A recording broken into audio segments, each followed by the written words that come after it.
Dante Salvatore, the most dangerous mafia boss in all of Italy, leaned down and whispered against my ear, "Let them look. I want them to know you're mine." I still hadn't recovered from being dragged out from under the table, where I'd been fixing the damn camera that had accidentally connected to the meeting room speakers.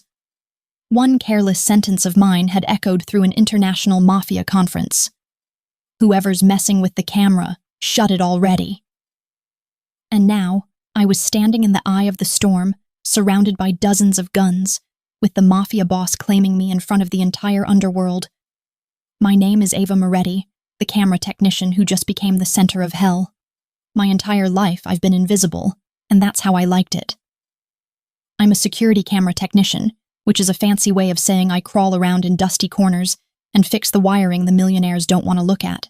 My clothes are always practical, nothing fancy, because they need to withstand crawl spaces and dust bunnies, not impress anyone. I had taken this job at the Hotel Venezia, the most ridiculously over-the-top gilded cage place in the city, because the pay was just enough to cover Leo's latest prescription.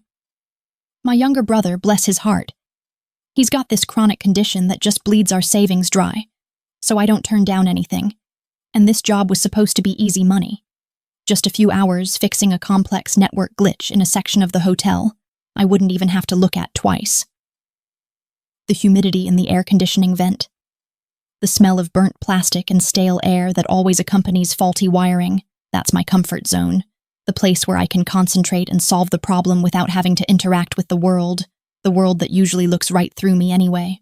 I was literally pressed flat on my belly under a massive mahogany conference table, smelling stale carpet and old cleaning product, wrestling with a tangle of fiber optic and audio wires when it happened, my headlamp illuminating nothing but dust motes dancing in the gloom. I had been fighting with a feedback loop in the microphone channel, the kind of annoying technical snag that drives you crazy when you're working on a deadline and your patience is paper thin. I had muttered that line about shutting the camera off into my headset, expecting only to hear my own breath and maybe the faint hum of electricity, thinking I was speaking directly to the system diagnostic console miles away in the basement. But instead, the whole room went silent. A silence so thick and immediate it felt like a physical pressure dropping on my back, chilling the sweat on my neck. I knew, the instant the silence hit, that I had screwed up far worse than just crossing a wire, realizing with a sick jolt that the audio signal had somehow been rerouted and broadcast my frustrated technician's complaint into the middle of whatever gathering was happening above me. The silence broke not with yelling, but with the heavy, calculated footsteps of men approaching. And then, the terrifying scraping sound of the mahogany table skirt being lifted. It was two of Dante Salvatore's personal guards, massive men in impeccably tailored black suits, shoulders wider than my entire workspace, who hauled me out. They didn't even use their hands gently. It was more like lifting a sack of potatoes and then just dropping it. The rough fabric of my jeans scraping painfully against the carpet. The shock of the bright lights hitting my eyes after the darkness under the table making me blink rapidly. My knees slammed hard on the polished marble floor, sending a jolt of pain straight up to my hips. My tool bag, the beat-up canvas one my dad gave me, the one with the frayed strap and the comforting weight of all my specialized equipment, skittered across the floor, and my soldering iron and wire cutters scattered like spilled pennies. A small, humiliating clatter that sounded enormous in the sudden quiet of the vast room. When I managed to push myself up onto my palms, squinting, trying to regain my equilibrium, my vision leveled out to see about 40 pairs of custom Italian shoes, the kind of leather that costs thousands, and beyond them, the faces. These weren't the regular rich hotel patrons. These were the men you only read about in clipped news articles, the ones whose names were whispered with fear, the kind that carried the smell of old money and fresh danger. Men whose eyes looked at me with immediate, cold contempt. Every single one of them, from the heads of small Chicago outfits to the larger European groups, was staring straight at me. The dirt-smudged girl kneeling on their floor, my face probably smeared with dust from the vents. A wave of nervous, snickering laughter started on the far side of the table. A sound so cruel and sharp it made my stomach clench, like being stabbed with ice. It was like I was cheap entertainment for the elite, a momentary lapse in the high drama, a chance for them to feel superior to the clumsy, low-status person who had stumbled into their private world. I didn't meet their eyes. I kept my gaze fixed on my tool bag, already cataloging what was missing and calculating the replacement cost. Always focused on the practical things, the things I could control, letting the numbers run through my head like a shield against the humiliation. I noted the small dent on the casing of my high-precision voltmeter, the bent tip on my favorite wire stripper, and felt a surge of purely professional annoyance, totally eclipsing the fear for a split second. But then I saw him. Dante Salvatore, the Silent King. He sat at the head of the immense table, looking less like a man and more like a statue carved from granite and tailored in the finest silk, radiating an aura of cold, settled authority that dwarfed everyone else in the room. His face was utterly devoid of expression, colder than the marble floor I was kneeling on, and his eyes, dark and heavy, were fixed entirely on me, penetrating every layer of my defense. They weren't angry, not yet, which was somehow worse than yelling. There was no heat, just a terrifying intellectual assessment. It was the look of a scientist observing an anomaly, or perhaps a predator deciding how to approach prey, weighing the cost of the kill against the effort involved. That's when one of the men near the back, a pudgy guy with a diamond pinky ring that probably cost more than my brother's treatment, and who seemed slightly drunk on his own power, laughed a little too loud and whispered, loud enough for everyone to hear, "This girl just signed her death warrant, didn't she? Talking to the boss like that? A shame, really." The laughter died instantly.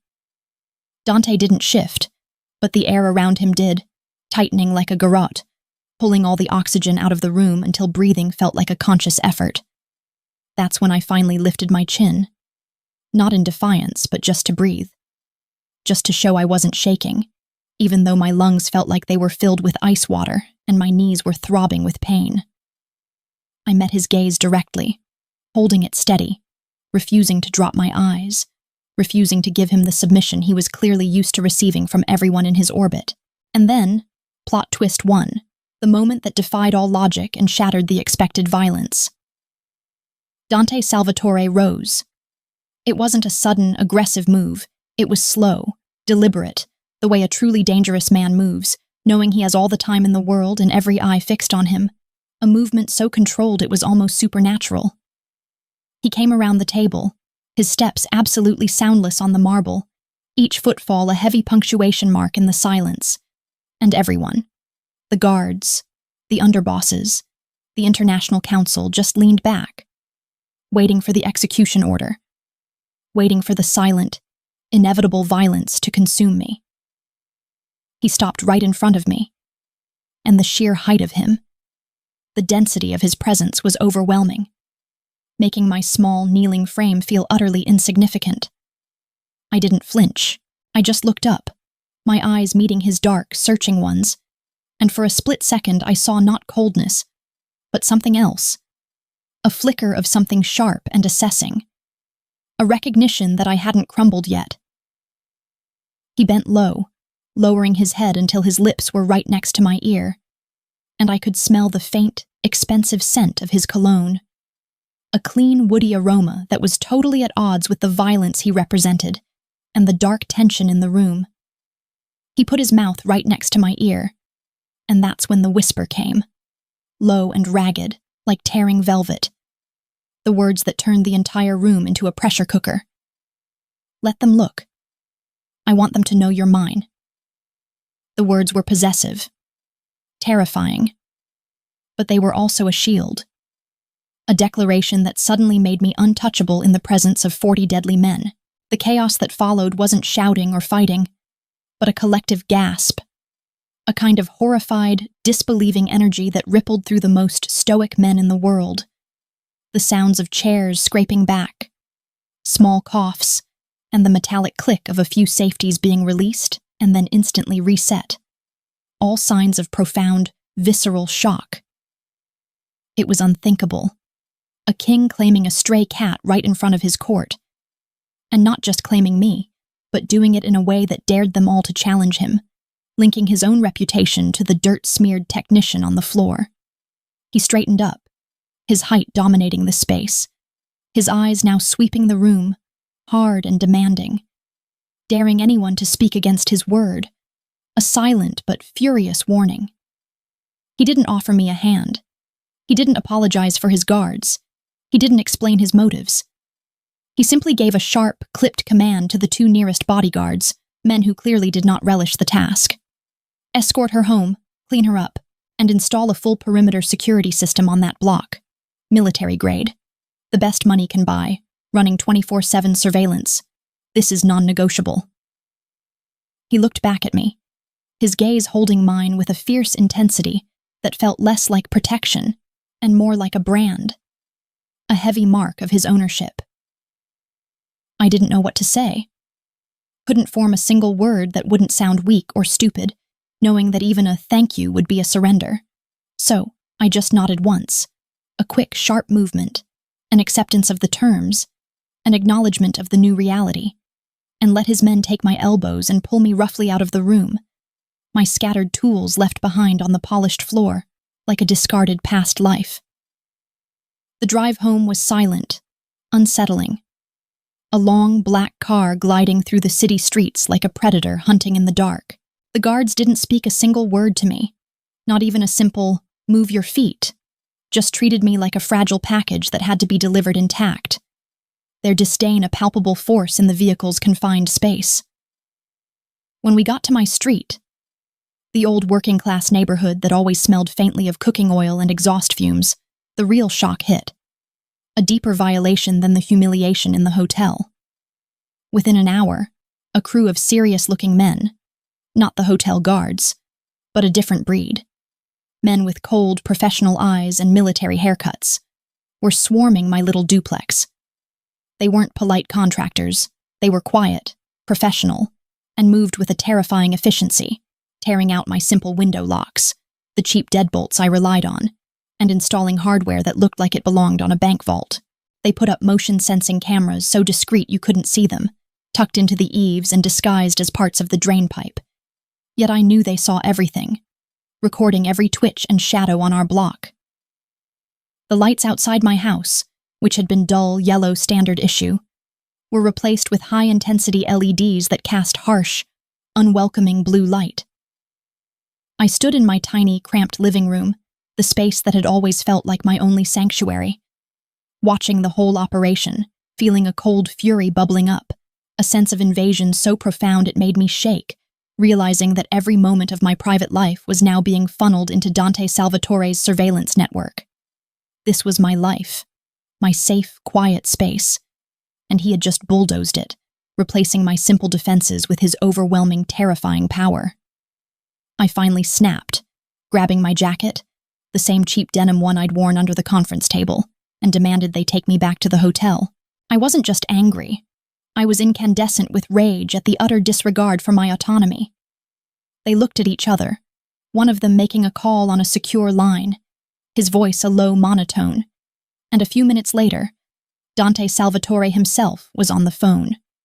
His voice, stripped of the room's acoustics, was still low and compelling, a sound that demanded attention, even over the sound of the power tools outside. I didn't yell, didn't panic, but I spoke with the kind of cold, steady clarity that only comes from absolute necessity and a burning need to regain control.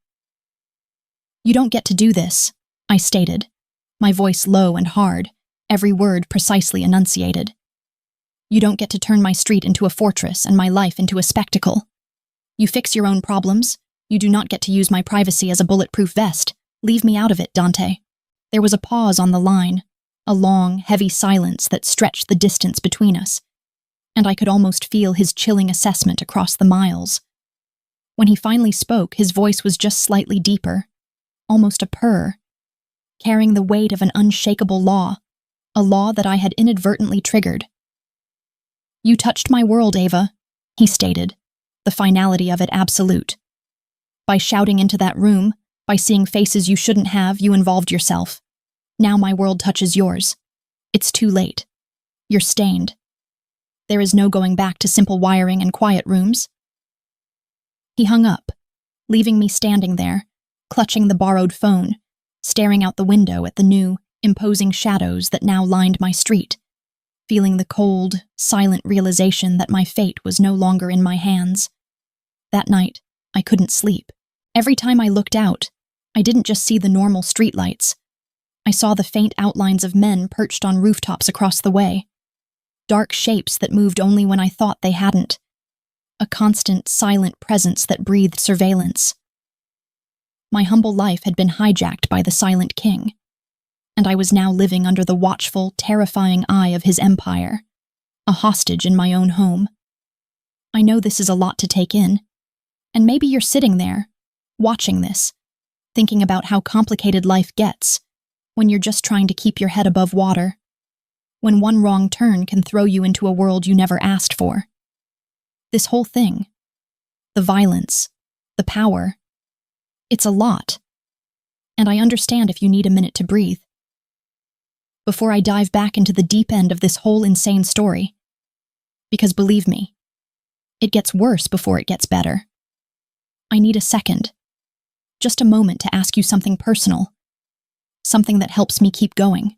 If any part of this story, the feeling of being judged or underestimated, or just desperately trying to hold on to something good in a bad situation, fighting for your family when the world is against you, if any of that resonates with you, could you do me a quick favor? Go ahead and open your phone right now, just take a second to do it. Hit the like button on this video, let me know you're here with me. Drop a comment below, tell me what you think of all this craziness. Tell me your own story of being underestimated. And please hit that subscribe button. That small click helps me keep sharing these stories, these parts of my life that feel almost too impossible to be real, and it makes me feel like I'm not just talking to the ceiling. I really appreciate it. Thank you. Now let's get back to the mess I was in, because the humiliation was just getting started. Just a week later, after I had settled into the tense, suffocating routine of being constantly monitored, I was dragged to the second humiliation, the second performance in Dante's cruel theater. It wasn't a request, it was an order, delivered by the same two guards who seemed to materialize out of thin air, appearing in my living room with the silent suddenness of shadows. They didn't even ask. They simply presented the clothes and the schedule, treating me like an item on a checklist. They dressed me, in a silk dress that felt alien and heavy on my skin, something that screamed expensive, but felt like a costume. Totally out of place with my worn hands and the practical knowledge I carried in my head. I had no choice but to comply. Then, they drove me to an impossibly high-end Italian restaurant, nestled on a hilltop with views of the entire sparkling city, the kind of place where the chandeliers looked like frozen waterfalls, and the velvet seats cost more than my annual rent. The waiters moved like ghosts, anticipating every need before it was voiced, and the air smelled like truffles and quiet, terrifying power. The entire place was filled with the same people from the council meeting, the wives, the girlfriends, the women who understood the rules of Dante's world, all of them dripping in diamonds and disdain, their eyes flicking over me with immediate, dismissive judgment. I knew instantly why I was there. I was the spectacle, the low-born outsider he had dared to claim. And now I was being presented so they could take their shots, so they could confirm my unworthiness. They needed to know the Silent King hadn't lost his mind. They needed to see how pathetic his choice truly was, to assure themselves that this was just a fleeting, eccentric fancy, a low-stakes flirtation before he returned to his established world. The socialite Mafia women were the worst. Their eyes sliding over my simple clothes, my practical shoes. I refused the heels, opting for the only pair of nice, low-heeled loafers I owned, and my unstyled hair, assessing me like a piece of questionable furniture they were forced to tolerate in their immaculate home. Their sneers weren't loud, just sharp little whispers behind manicured hands, words designed to wound with surgical precision. A camera girl? Has Boss Salvatore run out of real women? Did he find her in the dumpster outside? One asked, loud enough for me to hear over the low swell of the classical music. Another chimed in, a woman with hair so blonde it looked like a helmet, and eyes that were entirely empty of warmth. She looks like she belongs in the kitchen, or maybe cleaning up after the staff. Look at those hands. They look rough. They found me unworthy, Not because of anything I'd done, but because of who I was. Poor, working class, and without pedigree. And without. Their cruelty felt petty, born of insecurity and entitlement. But it stung because it targeted the truth. I didn't belong, and they were right. I was there out of obligation and fear, a fish flopping on dry land, completely exposed and out of my element. I kept my hands folded neatly in my lap, trying to minimize my presence, counting the antique silverware on the table to keep my mind off the cold weight of their stares. Then Elena Rossi showed up, making her entrance like a queen descending a staircase. She was magnificent, a lawyer who moved like she owned the room, Dante's ambitious ex-lover, and she made it abundantly clear that she saw me as a temporary annoyance, a cheap stain on a priceless tapestry. She walked right over to the table where Dante had seated me next to him, the place of honor, which only made me a bigger target, and offered a smile that didn't reach her eyes, a kind of glacial charm that felt like a threat. She reached across me to grab a bottle of deep red wine, an ancient vintage that looked almost black in the candlelight, and then, with a barely perceptible twitch of her elbow, a movement so quick and subtle it looked like a simple accident, she poured a full glass of it right down the front of the silk dress. It spread instantly, a massive dark stain over the cream-colored fabric, ruining it completely. Soaking into the thin material and feeling cold and sticky against my skin. The sharp scent of the expensive wine filled the air around me. She didn't miss a beat, her performance flawless. "Oops. So sorry," she said, her voice dripping with fake concern, her eyes shining with pure, malicious triumph. She dabbed at my shoulder with a useless, tiny lace handkerchief, then pulled back, letting her gaze linger on the spreading stain. "My mistake. This table is reserved for people with class, I suppose. It's hard to tell, isn't it?" The entire section of the restaurant fell silent, all eyes on me and the wine stain, the dramatic climax of the evening's passive-aggressive theater. The humiliation was absolute, physical and public, confirming every terrible thing they had been whispering. The guards near the door weren't silent, though. I heard their low, rough voices clearly, their commentary confirming my status as a disposable asset. "She's just a toy, a few weeks and gone. The boss is just having a laugh. He'll get bored and send her back to her cameras." I looked up at Dante, my heart pounding a frantic rhythm against my ribs, the sticky coldness of the wine feeling like a brand of shame, looking for a flicker of defense, a sign that he saw what they were doing, that he was ready to step in and stop the cruelty. But he just watched. He was absolutely still.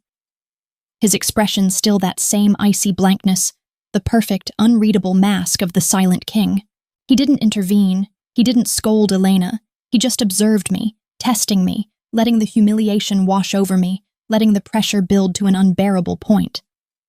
I felt the heat rising in my face, the overwhelming urge to cry or to lash out, to scream that I hadn't asked for this. But I knew that's exactly what they wanted. A raw, emotional reaction that would prove Elena's point that I was weak and common. I wasn't going to give them the show they craved, wasn't going to collapse under the weight of their judgment. I took a deep, steadying breath, counted to 5, reached for a linen napkin, and just dabbed slowly, meticulously, at the stain, focusing on the texture of the fabric, the coldness of the wine. I looked back at Elena, meeting her smug gaze, and gave her absolutely nothing. No anger, no tears, no fear, just a quiet, flat look of acknowledgement, the kind you give to a minor inconvenience, like a leaky faucet or spilled milk, a look that said, "You did your worst, and I am still here." I knew in that moment that he was letting them test my core, seeing if the humble girl was weak, if she had the steel necessary to survive in his world. If I had cried or screamed, he would have confirmed their judgment that I was just a whim, someone to discard. By staying silent and just dealing with the wine, meeting the violence with stillness, I showed them I was still standing, still functional, still dignified. That's when plot twist 2 happened, and it wasn't subtle. It was a bomb exploding in the middle of a delicate dinner party. Dante stood up, and the simple act of him rising made the entire room flinch, every head snapping toward him. He walked around the table, his eyes locked on mine, and he didn't say a word. His expression still unreadable, but his intent was suddenly clear. Instead, he slowly, deliberately, took off his own jacket. A heavy, perfectly tailored, jet-black garment, a bespoke piece of clothing that probably cost as much as my entire college education and was clearly a symbol of his power. And he draped it over my shoulders, covering the wine stain entirely. In his world, I knew, this wasn't just a simple gesture of chivalry.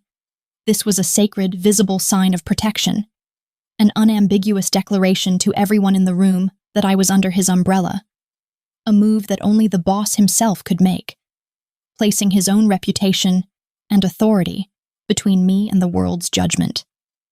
It was the most public, most dangerous declaration of loyalty he could make short of war.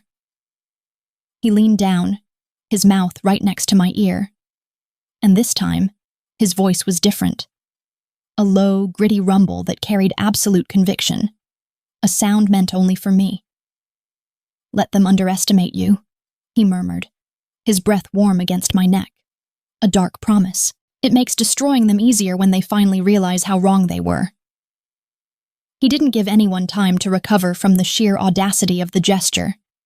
He moved with the swiftness of a striking snake, leaving me with his coat on my shoulders. The rich, heavy material a strange comfort, and confronting Elena Rossi directly. He didn't shout, didn't cause a scene, didn't even raise his voice, but his low tone carried far more menace than any shout could have. I heard the sharp intake of her breath as he closed the distance between them. "Touch her again, Elena, even a hair on her head," I heard him whisper, his eyes cutting into her, delivering a silent, public execution of her status. "And I'll end your entire career. I will make sure you lose every client, every asset, every bit of power you think you have. I will bury your name so deep in the mud you won't remember what light looks like." Elena went instantly pale, the color draining from her face, and for the first time she looked genuinely afraid, her carefully constructed composure completely shattered by the reality of Dante's absolute wrath. The air crackled with a silent, terrifying warning. Then Dante simply turned his back on her, dismissing her utterly as a threat, walked back to my side, and pulled out my chair. A small, old-fashioned gesture of respect that stunned everyone at the table. A move meant to show them that I was a person, not a toy. He was choosing me, not as a possession to flaunt, but as someone worthy of his public defense, someone to be treated with dignity. And in that moment, he elevated me in the eyes of his court, not through my own power, but through his unshakable decision. I looked up at him as I sat down, the heavy coat still draped over my shoulders, and the reality hit me. This wasn't possession anymore. This was something else. Dante Salvatore was picking a fight with his own world, his own rules for me, and I felt a dangerous, terrifying surge of warmth in my chest. The weeks that followed were a blur of the surreal, a constant, low-level psychological war. I wasn't allowed to leave the compound, a massive estate carved into the hillside that made the hotel look like a roadside motel, and I spent my days in a luxurious cage, constantly aware of the guards, the silent cameras, and the sheer impossibility of my situation. I knew, intellectually, that he was keeping me safe from the immediate threats posed by Crow and his other rivals, but the lack of freedom felt suffocating, a heavy blanket that smothered all my former spontaneity. I missed Leo, my brother, the reason for my entire existence, who was now being held in a safe house, and I missed the mundane, gritty normalcy of my work, the simple satisfaction of a circuit completed or a wire finally stripped clean. The tension between Dante and me was a tangible, heavy thing, an unspoken current that charged the atmosphere whenever we were in the same room. He was polite, even solicitous, making sure I had whatever I needed.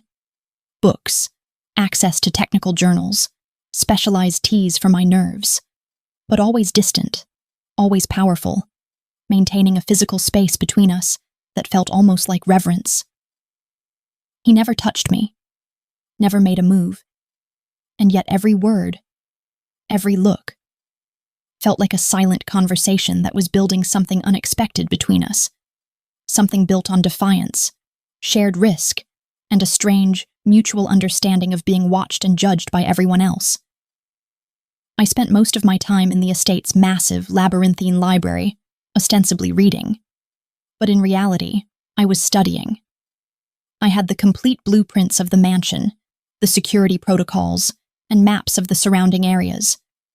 My brain, the one that understood complex systems and weak points, was running at maximum capacity. I found myself respecting him for the way he handled his enemies, the quiet, efficient destruction of his rivals' operations, the way he moved with a quiet, lethal grace that was always 5 steps ahead. And I knew he was watching me, observing how I handled the constant, low-level disdain from his staff and associates. They tried little things, a slightly cold meal, a misplaced key, a deliberately confusing direction, all designed to test my mettle and see if I would run to Dante and complain. I kept my head down, kept my mouth shut, and spent my time in the library, trying to find a way out, something I could use to leverage my brother's freedom, because I knew this arrangement was temporary, built on sand. The guards and staff still treated me with a mixture of suspicion and scorn, whispering about how long it would be before I was thrown out, making bets in hushed tones. But they never dared cross the boundary Dante had established in the restaurant. His coat, which I still hadn't returned, still hung in the closet, the deep black velvet absorbing the light, a heavy velvet reminder of the strange, silent promise he'd made, and the terrifying price he was paying for it. And then, Humiliation 3 hit. And this time, it was personal, striking at the one person I cared about most, the person who made my world turn. It was during another one of those suffocating clan meetings, a huge affair in the main hall of the estate, meant to reinforce Dante's authority after the incident with Elena. I was there, sitting off to the side, a visible marker of Dante's commitment, but still feeling utterly peripheral. The atmosphere was thick with forced respect and simmering resentment. When Vincent Crowe, Dante's greatest rival, the tech-smuggling kingpin with a smile that never reached his eyes and a chilling precision in his voice, rose to speak, the temperature in the room plummeted. He waited for the room to fall silent, let the tension coil in the air.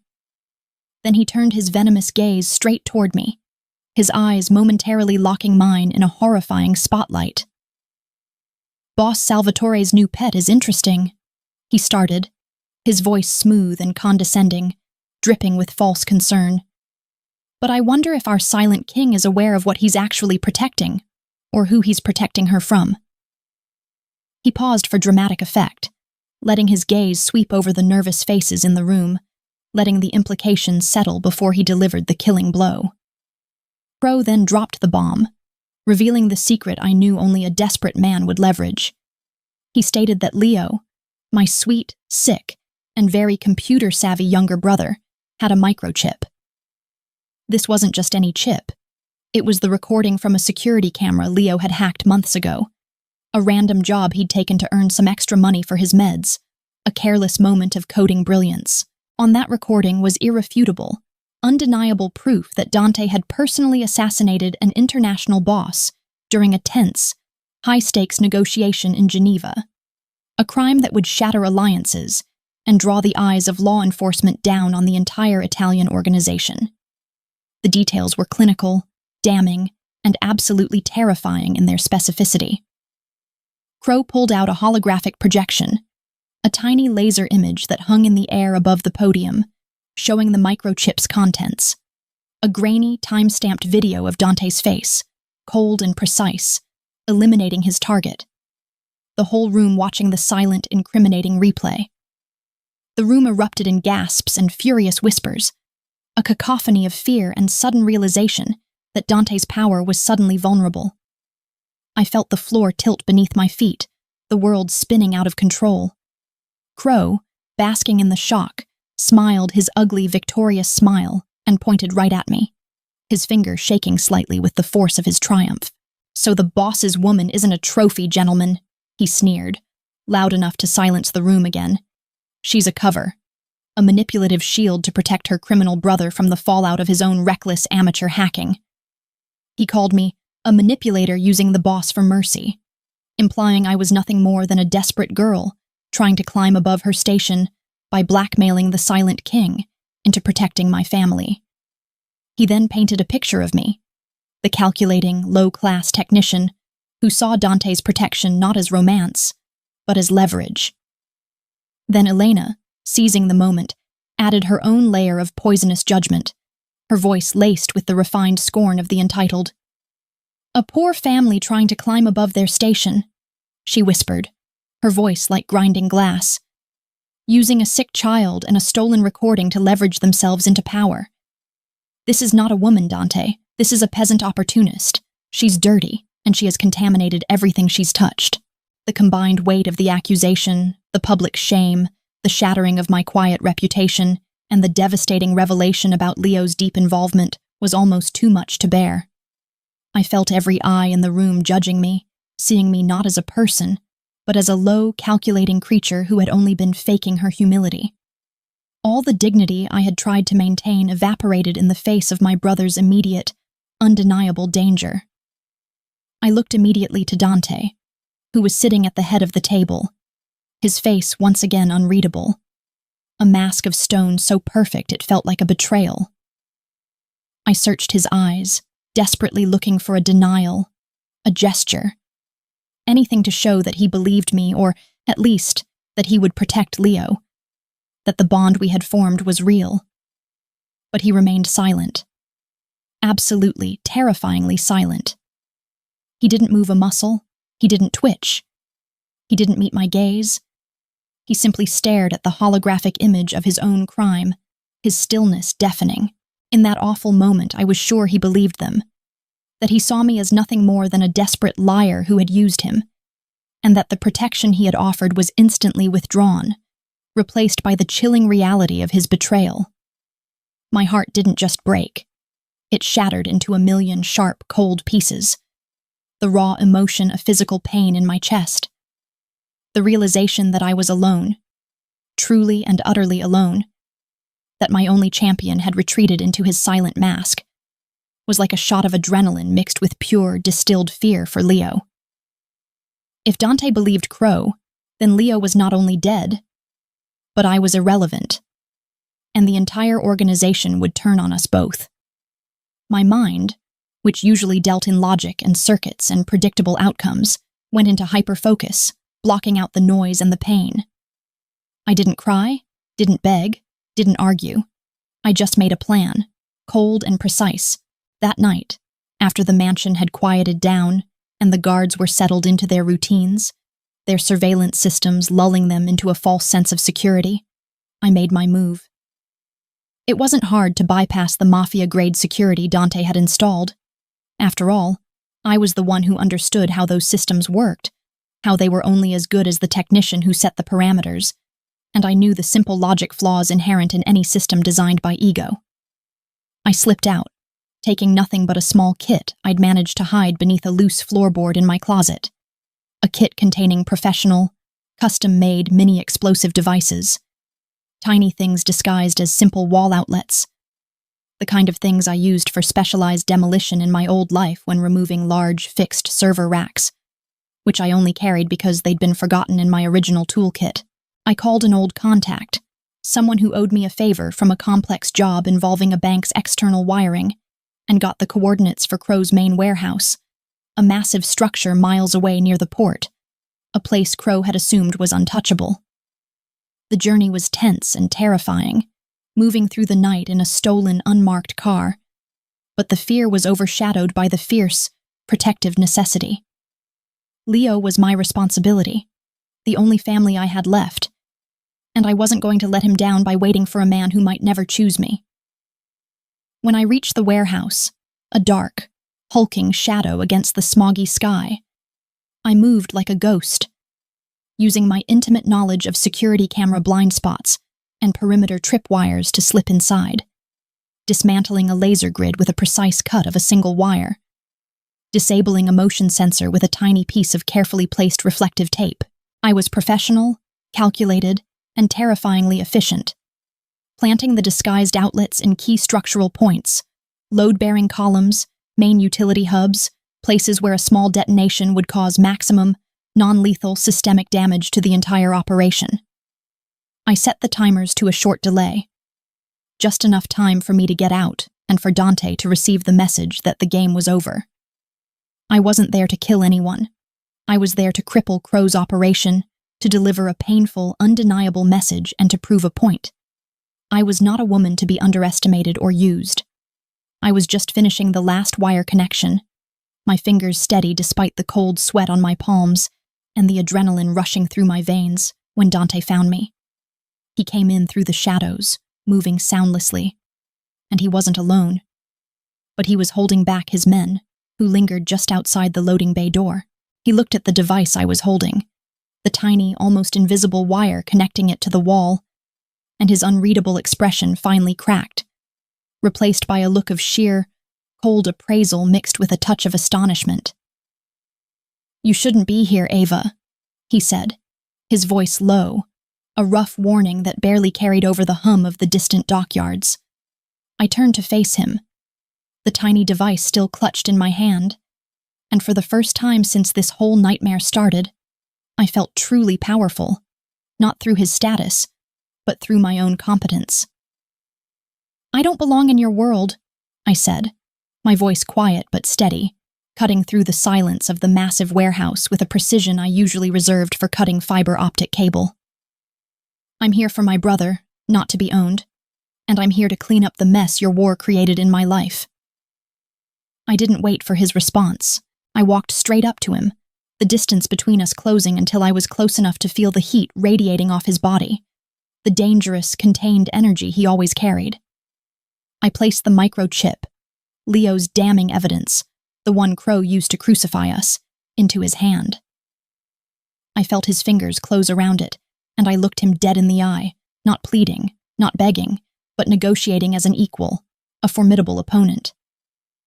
"I want Leo released, taken somewhere safe, off the grid, untouchable, with enough resources to live his life without looking over his shoulder," I stated, my voice leaving absolutely no room for argument, every word a non-negotiable term. "Or I hit the switch, and I burn your empire by crippling the assets Crow depends on, revealing the depth of your security failures. I know the weak points of this whole network, Dante. I've been studying the floor plans of every building your men visit. You may be the silent king, but I am the ghost in the machine, and I know how to make your power vanish. You will choose my brother's life over your power, or you will lose everything you have built." It was plot twist 3, the moment I turned the game over, and I saw something in his eyes. A genuine, almost shocking flicker of respect. A recognition of my competence and my absolute moral clarity. He didn't question me. He didn't threaten me. He just held my gaze for a long moment. A slow, dark fire burning in his eyes before he gave a barely perceptible nod, an acknowledgement of my terms, and a silent promise to comply. The next few days were a blur of hushed communication and cold silence. Leo was moved, and I received proof that he was safe, far away, and completely protected, resettled under a new identity. I had won his freedom, but I had lost everything else, including the strange, fragile connection I had started to build with Dante, the tentative trust that had grown between us. He was distant again, more remote than ever, almost a phantom in the huge house, and I was back in the mansion, a tolerated but deeply resented guest, waiting for the inevitable dismissal. The undercurrent of disdain and mockery from the council members intensified, especially now that Crow was temporarily out of commission, but still vocal through his remaining channels. Elena and the other wives, though temporarily silenced by the destruction I'd caused, Crow's warehouse was indeed crippled, forcing him to scramble and lose face, had managed to spin a narrative of my failure and manipulation. It was humiliation 4, a knife straight into my already aching trust. A public assassination of my character that hurt more than any physical blow. Elena was everywhere, a venomous, self-appointed Greek chorus, spreading lies, whispering to anyone who would listen that Dante had only used me to get the chip, that I was just a desperate means to an end. He knew he couldn't take the chip from her brother, so he seduced her to get it. She hissed to a group of wives in the courtyard, her voice loud enough to carry, her eyes flickering toward me to ensure I heard her pain-laced pronouncements.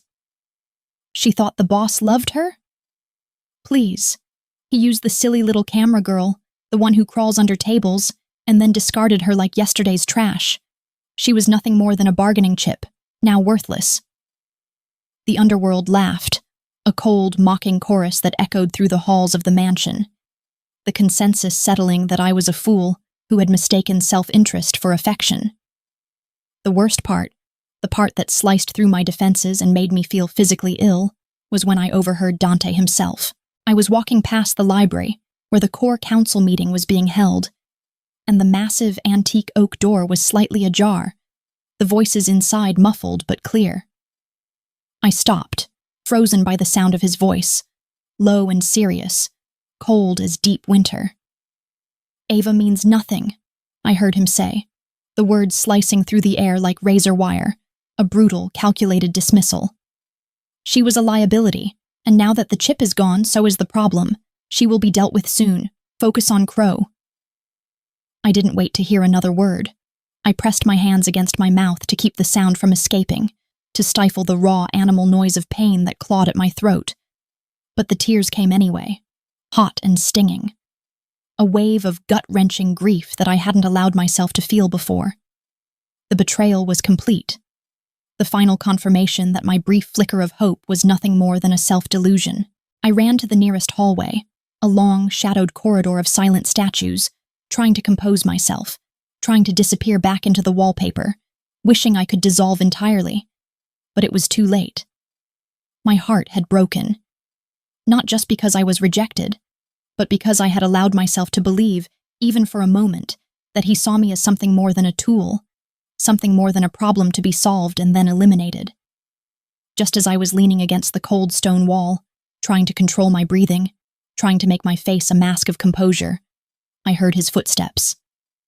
Dante passed by, walking with that same silent, measured stride, his face fixed straight ahead, utterly emotionless, his profile a study in granite indifference. He didn't slow down, he didn't even glance my way. He didn't acknowledge the girl he had publicly claimed a week before. He just kept moving, leaving me in a heap of silent sobs and fractured trust. The silence he kept when my heart was breaking the loudest, cruelest sound I had ever heard. A deliberate, icy wall built between us. I spent the next few days planning my final exit, focusing on my life with Leo, clinging to the small, cold comfort of our shared safety. The one thing Dante hadn't managed to taint. I was numb, resigned to my fate, just waiting for the moment he would finally dismiss me, send me back to my tiny apartment and my old life. Only now, my old life was tainted by the violence and power of his world, and I would forever be looking over my shoulder. I wore my simple clothes again, refusing the silks and jewels, trying to reclaim some shred of my own identity, that quiet dignity that had always sustained me, washing away the stain of his world. I avoided Dante completely, managing to exist in the enormous mansion like a shadow, taking meals alone, sitting in the darkest corners of the library, waiting for the inevitable axe to fall. The humiliation was complete. I had been used and tossed aside, confirming every snide whisper the others had made. I had misread the signs, mistaken ownership for affection, and now I was paying the crushing price of my own naivety. Then came the International Summit, the largest gathering of Mafia leaders in decades, the event that would either crown Dante or see him deposed. It was held in a massive, fortified manor house outside the city, far grander and more intimidating than the Venezia. It was the moment of truth for Dante, the moment he would either solidify his position or be challenged by Crow and the others who resented his power and his broken rules.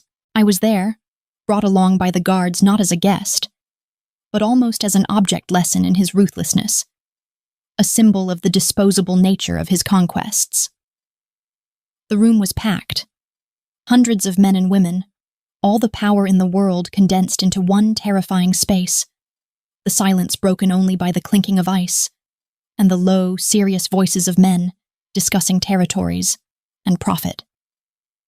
The air was thick with tension and the smell of expensive cigars, and I stood near a pillar, wishing I could dissolve, wishing I could just become one with the plaster and paint.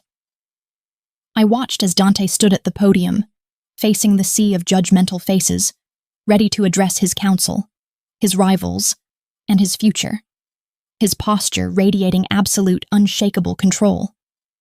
Suddenly, in a move that no one, least of all me, saw coming, he stopped his prepared speech mid-sentence. He looked up, his eyes scanning the crowd, and then his dark, focused gaze landed squarely on me, pinning me against the pillar with an intensity that stole my breath. Before I could even process the movement, he had walked directly off the platform, cutting a path through the stunned crowd with the fierce determination of a tidal wave, ignoring the shouts of his personal security detail. He didn't speak. He just walked straight to me, grabbed my hand, his palm warm and familiar against mine, and yanked me into the center of the hall, onto the raised platform, right beside him. The shock that rippled through the hundreds of attendees was electric, a collective wave of disbelief so intense it felt like a sound, a sharp, drawn-out hiss of astonishment. This was plot twist 4, Dante destroying the rules he himself lived by, not just once, but twice, doubling down on the reckless declaration he'd made earlier. He held my hand, his grip firm and warm, a silent anchor in the whirling chaos of the room, and then he let go of my hand to place an arm around my waist, holding me tightly against his side, a clear declaration of intimacy and possession that transcended all logic. He faced the entire room, his eyes blazing, a silent challenge in every line of his body.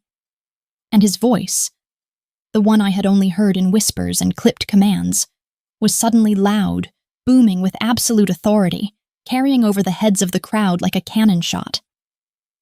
"Let them look," he commanded, his voice echoing in the large hall, sweeping over every person present like a storm, forcing them to meet his gaze. "I want every single one of you to know she's mine. You think you've broken her, but you haven't touched her. She is my choice, and she is my future."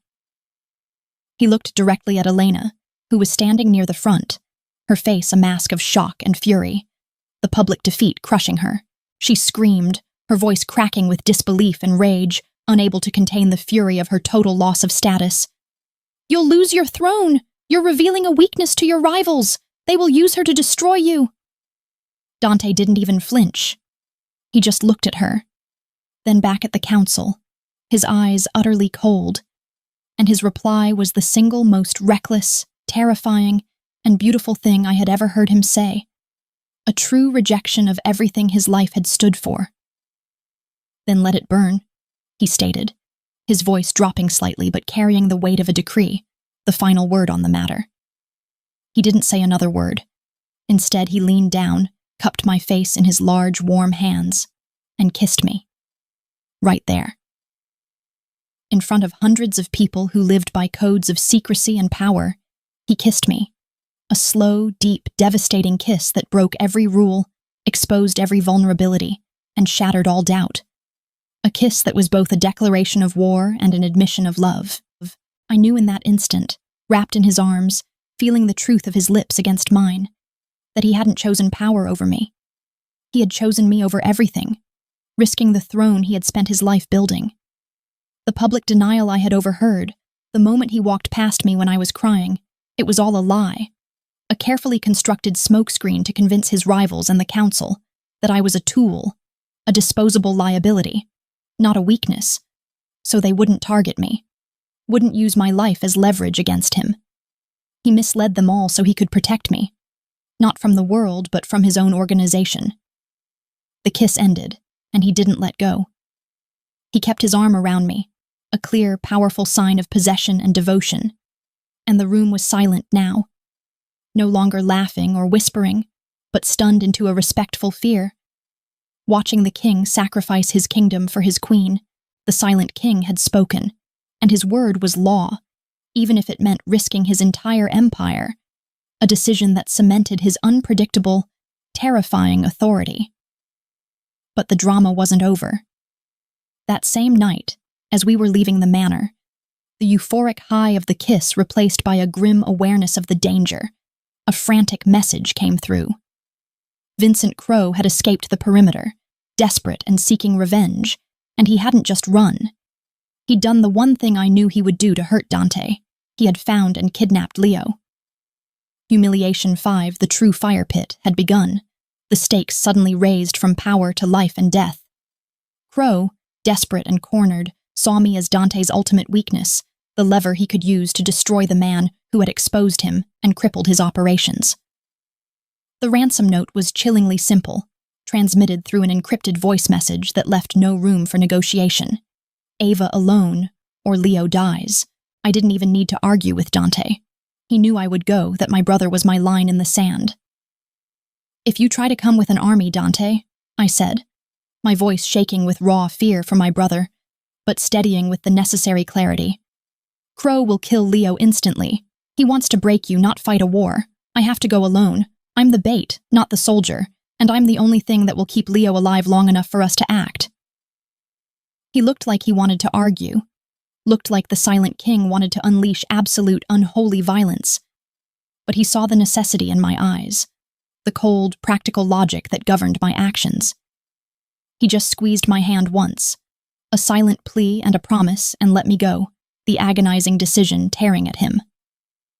Crowe had set up his trap in an abandoned factory near the river, a dark, sprawling maze of crumbling brick and rusting machinery, the perfect place for a final, messy end. When I walked in, following the coordinates provided, I was immediately surrounded by his men, their faces masked, their guns steady. And he was there, standing over a frightened Leo, who was tied to a chair, his small face pale with terror.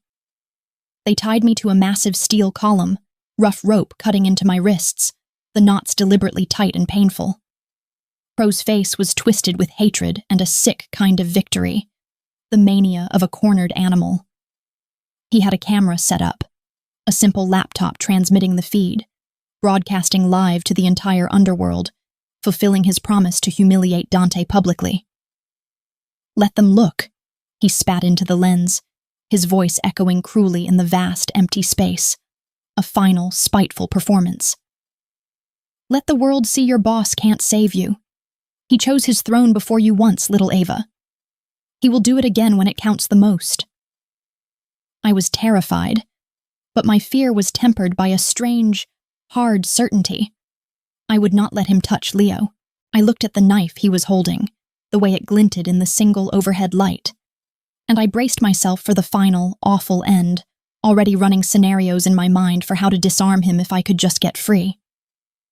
"He will choose his throne over you," Crowe hissed, pressing the cold steel of the knife against my throat, the sharp edge a final, terrifying warning.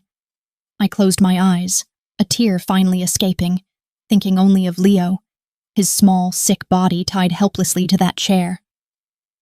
I truly feared this time Dante wouldn't come, couldn't risk the final, catastrophic defeat in front of his entire world.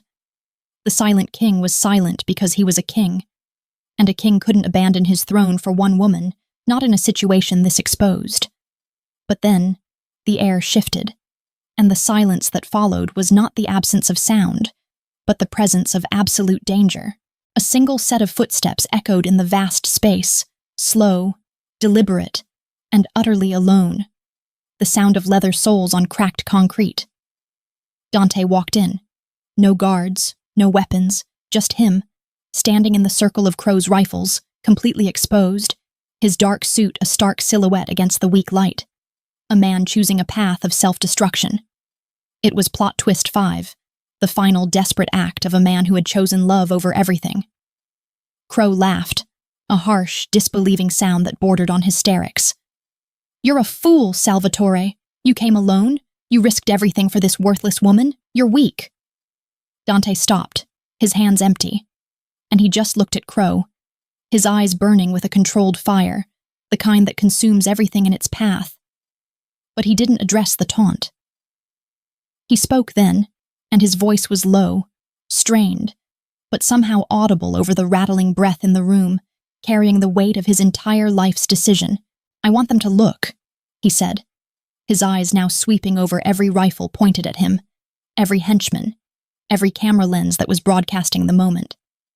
"I want them to see what I do for the woman I chose. I want them to know what a true king sacrifices." Before Crow could even react, before his men could fire, Dante moved, a quick, distracting motion toward Leo, diverting Crow's attention for a split second. It was a feint, a draw, and the sound of the gunshot was deafening, a massive roar in the confined space. He didn't fall. He stumbled, his hand clutching his side where the bullet had hit. A massive crimson stain blossoming instantly on his fine white shirt, soaking the fabric. But he stayed on his feet, refusing to fall, refusing to surrender. I snapped. Seeing the blood, seeing the strength of a man who took a bullet without a word for me, the man who had risked his life not for power, but for my heart, I went primal. The pain in my wrists was nothing now. I bit down, hard, on the rope holding my wrists, tearing skin and muscle, tasting my own blood. But the pain was distant, irrelevant, a small price for freedom. I pulled against the restraints, tearing the weakened rope loose and scrambled to my feet, my eyes focused only on the threat to Dante and Leo. Crow was distracted, looking at the bleeding Dante, the shock of the silent king taking a hit visible on his face, momentarily paralyzed by disbelief. I saw a handgun lying forgotten on a nearby crate, a guard having dropped it in the chaos of Dante's entrance. I grabbed it, the cold metal heavy and comforting in my hand, and I didn't hesitate. I didn't aim for the leg or the arm. I aimed for the heart that held all the cruelty in the world. I fired, and Vincent Crow fell dead. The sickening thud of his body hitting the concrete floor, the last sound of his miserable life. The sudden silence of the room, broken only by the whimpering of his men. I ran to Dante, ignoring the terrified scattering of Crow's men, who were already dropping their weapons and fleeing, ignoring Leo, who was watching wide-eyed but safe. He was sinking to his knees, his face pale, his breath ragged, the wound bleeding heavily. I caught him, lowering him gently to the floor, my hands already pressed against the gushing wound, trying to staunch the relentless flow of blood.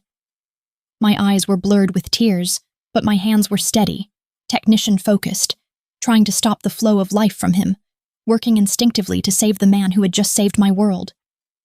I held him close, rocking him slightly, whispering his name, the silent king who had just sacrificed everything for me.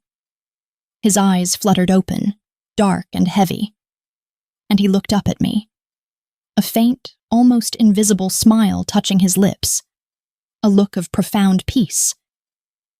He struggled to speak, his voice cracking, a ragged whisper I had to lean close to hear, the most precious words ever spoken. "From now on, you don't belong to my world." He paused, gathering his strength, the effort clear on his drawn face, and then the last words came out, slow and absolute, the final sentence of his dangerous, complicated life. "You are my world." I held him, the weight of his love, his choice, and his truth pressing down on me. I cried, not from grief, but because the silent king, the man of secrets and power, had finally beautifully spoken his truth, choosing a girl who was nothing over the empire that was everything. The blood was everywhere, staining my shirt and his, but the clarity of his love was overwhelming. A strange, terrible, perfect moment of understanding that transcended the violence of the room. I had been unseen my whole life, but in his eyes, I was everything. I had been judged by my lack of wealth, but I was rich beyond measure in this moment. I was the camera girl, the mechanic, the one who lived under the tables, and now I was the one who held the silent king as he fought for his life. You know, sometimes the world tries to make you feel small, tries to tell you you don't belong in the fancy rooms or on the polished stages, or that your history disqualifies you from being loved. It makes you feel like your quiet dignity is just weakness, and that you must beg to be seen, that you must shout to be heard. But you were never small. You were never weak. You were just waiting for the right moment to show them who you really are. And who you are is worth everything. Where are you watching from? Leave a comment below. And hit follow to walk with me through heartbreak, betrayal, and finally healing.